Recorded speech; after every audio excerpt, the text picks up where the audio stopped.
En este video les explicaré la identificación del índice CP, CPM y CPK en un proceso. Comenzaremos por definir qué es CP.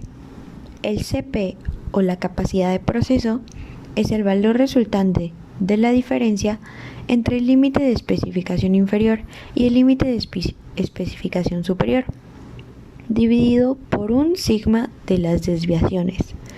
El proceso se considera como dentro de las especificaciones si el índice CP es mayor que 1.33.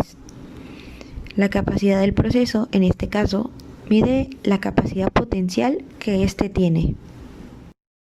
Aquí podemos observar cómo es la fórmula. CP igual a ES menos EI entre 6 sigma. Esto quiere decir la variación tolerada entre la variación real. Y en la imagen podemos observar el análisis de la capacidad. Este es un índice de capacidad de proceso más o menos normal. Para la interpretación del índice de capacidad de proceso se pueden utilizar tablas como la siguiente. Aquí se especifica el valor de CP, ya sea mayor que 2, menor que 1.33, pero mayor que 1, y en ese caso se le da una clase de proceso, en el cual se le denomina 1, 2, 3, 4 o clase mundial. Para el caso de la CPM, se dice que se compara la dispersión de especificación con la dispersión de los datos del proceso. Esto considerando al mismo tiempo que tanto se desvían los datos del valor objetivo. La CP se puede utilizar para evaluar la capacidad a largo plazo del proceso en relación tanto con la dispersión de especificación como con el objetivo. La capacidad a largo plazo indica el rendimiento real del proceso que su cliente experimenta con el tiempo. Por lo general, los valores de CP más alto indican que el proceso es más capaz. Los valores más bajos indican que el proceso puede necesitar mejoras. En esta diapositiva podemos observar dos casos o dos ejemplos. Uno de ellos es una CP alta y una CP baja. Una CP alta, en este ejemplo, los datos están en el objetivo y se encuentran dentro de los límites de especificación. En el caso de la baja, los datos se encuentran dentro de los límites de especificación, pero el proceso está fuera del objetivo.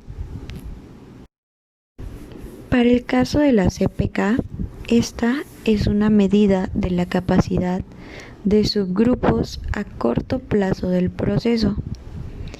La CPK es una relación que compara dos valores: la distancia de la medida del proceso al límite de especificación más cercano, ya sea el superior o el inferior, y la dispersión unilateral del proceso con base en la desviación estándar entre o dentro de los subgrupos. El CPK evalúa tanto la ubicación como la variación entre y dentro de los subgrupos del proceso. CPK se utiliza para evaluar la capacidad de los subgrupos a corto plazo, considerando tanto su ubicación como su dispersión. La capacidad de estos grupos indica la capacidad que el proceso pudiera alcanzar si se eliminaran las fuentes sistemáticas de variación general del proceso, además de la variación entre y dentro de estos subgrupos. Por lo general, los valores de CPK más altos indican un proceso más capaz. Los valores de CPK más bajos indican que el proceso puede necesitar mejoras. Aquí podemos observar dos casos en el cual tenemos una CPK baja y una alta.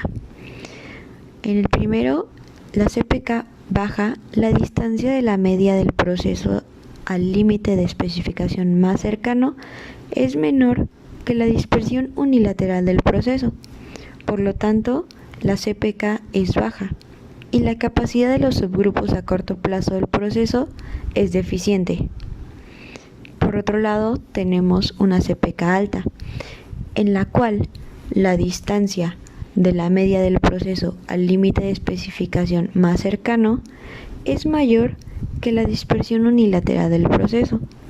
Por lo tanto, el CPK es alto y la capacidad de los subgrupos a corto plazo del proceso es adecuada.